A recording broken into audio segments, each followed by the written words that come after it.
Hi, everybody, and welcome to this week's edition of Inside Furman Athletics. I am Dan Scott, the voice of the Paladins. Good to have you with us. It is Southern Conference time for women's tennis, and we get a chance to catch up with second-year head coach Michelle Dasso. The Paladins will be the number 2 seed as they head to the Champions Club in Chattanooga to take on number 7 seed Western Carolina on Thursday at 10:30 a.m. It is good to see you again. Happy belated birthday. Well, thank you very much. I appreciate that. Boy, you guys had one heck of a match to determine the number 1 seed in the Southern Conference Tournament against ETSU last time out, and you were down 3-0. You came storming back and just fell short right at the end, didn't you? We battled to the last point. Really proud of how our team responded after the doubles point, which was not too good for us, not up to our standards. So, but being down 3-0 and just putting our hearts on the line, and it was a heartbreaker. But the good news is we don't have to wait long. We're back at it this Thursday for the SoCon Tourney, so we're definitely motivated. We're good. We're going to circle back and talk about all of that as we go on. But I just interested in, I asked you kind of off the cuff before we started, and I'll ask you for everyone watching, wrapping up your second year leading this program, how has year 2 been for you? It's been good. A little bit more time to get used to things, and nice being back up here and looking at this view. I still say you have the best office of us all. I would agree, and I think I told Robert Gary on this show last week that I keep asking Jason Donnelly to charge people to come up here and have a few moments of serenity, and he keeps saying no, so that's the way it goes. But feeling more settled. Was last year, with the timing of everything, was it you feel like you were rushed trying to come in and get everything accomplished? Yeah, I mean, obviously when you're new to a conference and new to a school and program, it's just constantly on the go and learning the ropes. And so definitely more settled this year. Still love my team, just surrounded by great people in our administration, obviously stemming from our athletic director, Jason, and he's been so supportive the whole time, and this has been kind of an up and down year for us results-wise, but we've never wavered with our work ethic, and there's never been any wavering with support from our administration, so truly appreciate that. Well, the overall record sitting at 10-12, but 6-1 in the SoCon, and came within a point of being undefeated in the league and being the number 1 seed going in. So what was the thought process using the non-conference schedule to prepare you for the SoCon? Yeah, I mean, absolutely. Every match you play competitively is only going to make you better and make you stronger. At the end of the day, we want to be playing our best tennis at the end of the season. I feel like we're in a pretty darn good spot right now, and 2 points made the difference the other day, playing on the road at ETSU, and that's okay. That's only going to make us, learn from that, make us stronger, and all you can do is your best. And, Jason says that a lot in our head coaches meetings, and I keep, reinforcing that with our team. We laid it on the line, and we're going to lay it on the line on Thursday to keep our season going, and regardless of what happens, we're going to, hold our heads high and keep battling and keep getting better. We have a really young team. Mm-hmm. This exact team is coming back next year. So everything we do, is gaining experience. So obviously I would love to advance because this team is special and we're still making memories. That's got to make you feel good about the future. Yeah, right. It does this year. Recruiting the following year is a little stressful, but I'm going to enjoy it right now. Yeah, it never stops, though, does it? No. Well, I mean, the reality of the situation is, even had you won at ETSU, if things follow suit and the higher seed wins, it's going to be 1 versus 2 in the championship for the automatic bid, right? It's going to be so if things follow the way the seeding is laid out, you're going to get ETSU again, regardless whether you finish first or second. I hope we do. Yeah. Yeah. At the end of the day, we want the SoCon Tourney title. You wanna play in postseason, so that's certainly our goal. And we got ETSU at home in a 4-3 thriller last year, and then ended up losing in the tournament. So we're hoping to reverse the outcome here and give them a little taste of what they did to us last year. Kind of looks like it's lining up that way, doesn't it? Starts with the doubles point, There so we're going to be ready to go. Tell me about Tell me about the ladies. Just who has been leading you? Obviously, it's a young team. Everybody's coming back, but where has the leadership come from? Who has really developed into the ladies that you count on to not only win points but to keep everybody on track? Yeah, that's pretty hard to answer because I have 8 players that just do so much for this team. Each person brings so much value, so much effort, so much selflessness. I love our team, and our team chemistry is one of our biggest strengths by far. Have a new outstanding assistant coach, Grant Esposito, who's really added so much to our team, our value. But Ellie Schultzman, of course, is one of the fiercest competitors and just a great leader. Sarah Snyder won a leadership award here at Furman, outstanding person on and off the court. Our team is leading the community service, challenge here at Furman, so we take a lot of pride in that. And these girls last semester had a 3.705 GPA, team GPA. So Grant and I just try to keep up sometimes with our conversations in the van. And then we had two players with a 4.0. A freshman, Mae Thornton from Tennessee, Knoxville, Tennessee, and then a transfer from Texas, Grace Thomas, our one lefty on the team. So just tremendously proud of our team. Love these girls. They represent Furman with such class and such pride. So hearing a freshman having a 4.0, I think is intriguing because over the years that I've been here, and I'm wrapping up my 13th year as the voice of the Paladins, the constant theme that I've gotten when I talk to freshman athletes is that they were told what the academic load was going to be like when they got at Furman and how difficult the track was going to be. But what they were told paled in comparison to what it was actually like when they got here. And it was a massive adjustment for just about every one of them. So to hear that you've got a freshman who's pulled a 4.0, that's impressive. She figured it out pretty quick. Yeah. I think if you added all my transcripts together, they might have added a 4.0, but that's another story for another day. We're talking women's tennis with Michelle Dasso as they get set for the Southern Conference Tournament beginning on Thursday in Chattanooga. What made your team successful once you got into Southern Conference play? I think it's just the competitive drive from our players. That's never wavered. We lost some matches in non-conference that I thought we had. We were, right there with them. I don't think our scheduling was too tough by any means. We left some on the table, but it didn't show in our practices. So that's the coolest thing. Grant and I just had so much belief in the team by how they responded with our tough losses.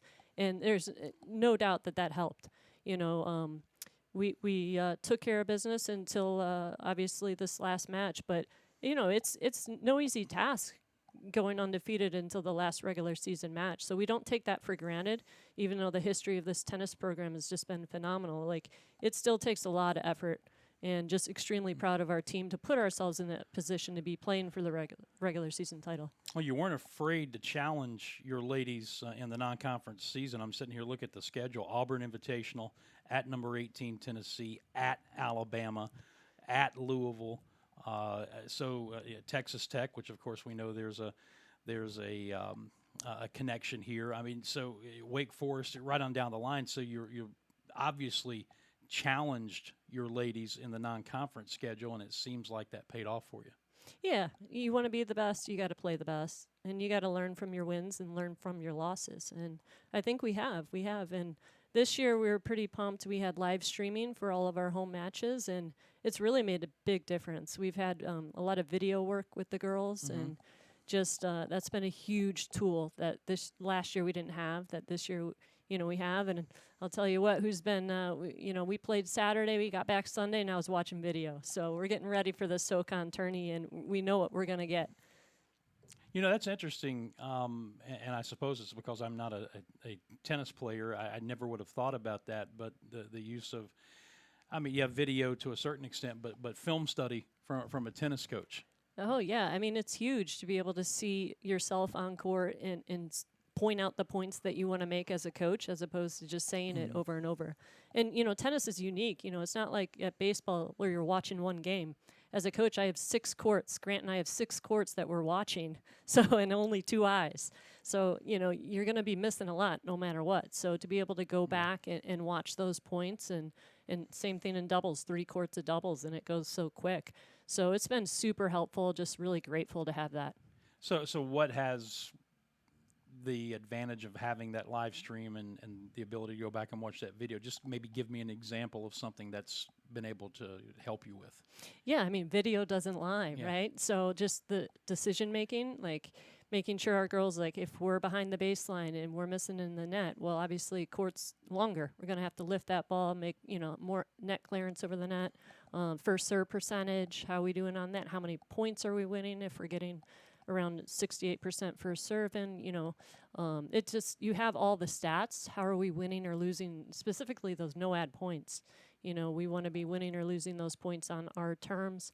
Every game in tennis, in the college tennis world, is only 7 points. So each point is valuable. You can't take a point off. And if you are, why am I winning or losing these games? So my assistant Grant's, as much as me, loves stats as well. And we're charting these first 2 points of the game. If you're winning the first 1 or 2 points of the game, you're setting yourself up for success. So we look at those little things that we really wouldn't have had if we didn't have that video. Dare I use the word analytics? Is that what you're diving into, analytics? We sure are. Yeah, it's permeated its way even to the tennis world. As we continue talking Furman women's tennis here on Inside Furman Athletics. Tennis is one of those sports like golf, like track and field, cross country here at Furman, where you have the team aspect of it, but you also have the ladies the ability to do things on an individual basis, whether it's on the NCAA or what they do in the off season. How does all of that balance out? With our team, we talk about it all the time. Like, for instance, Sarah was the last match on in our regular season final, but you're out there and you have 7 other teammates right there. So just because you happen to be the last one on court, I want her to be able to look to the sidelines and see the support. A big thing for us this year we talked about is playing green. We read a book called What Drives Winning, and just really throughout the semester referred back to this book. But we want our girls to go out there, have that belief, play with, decisiveness and trust, and look to their coaches and look to their teammates for confidence, and you're not out there alone. So that's the cool part about college tennis. You're not an individual anymore playing these junior tournaments alone.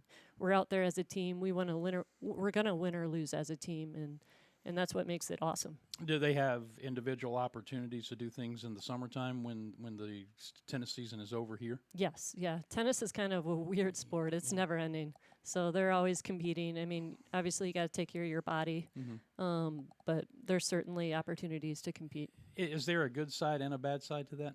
Yeah, of course. Sometimes you do need to make sure that you have the balance of enough rest and recovery. And fortunately, we have a great athletic trainer, Jamie, and we've used her quite a bit. But the season in tennis is long. It's it's tough, and just being strategic about your practices and making sure that you're as healthy as can be toward the end of the season and as sharp as you can be. And that's what we try to tailor our practices to throughout the year. Do you find as a coach that sometimes you have to protect your players from themselves? Oh, absolutely, especially with this group. I mean, obviously, I just told you they're GPA. They're a driven group, and they give everything they have on and off the court. And I think it's tough. It's okay to sometimes, well, I shouldn't say this. Maybe some professors are looking, but watching. But you can get a B sometimes. It's okay. You can miss a return in the net occasionally. I'd prefer you miss it long. But, you got to move on. Tennis isn't a forgiving sport. It is a forgiving sport. You're going to miss a lot of, lose a lot of points and still end up, it's how winning, and it still end up like, how are you recovering from those points and those failures, and embracing the adversity and moving on. And we see so much of what college athletics is becoming, especially in the high-profile sports of football, men's basketball at the Power 5 levels, and everything that's transpired there.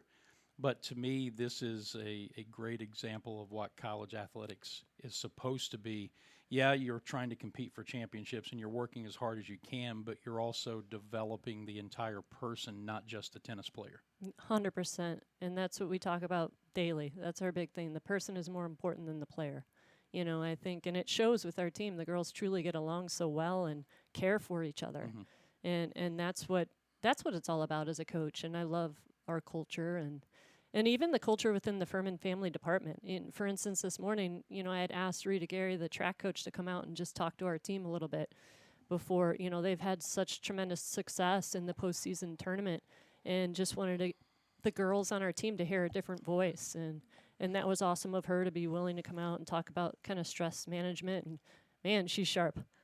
She's pretty fun to listen to. And sometimes parents do that with their children. They get somebody else to deliver the message because the child is kind of attuned sometimes to tuning out the parent. Absolutely. You try to be creative as a coach. Whatever you think can help, when, you know, hearing different voices is awesome.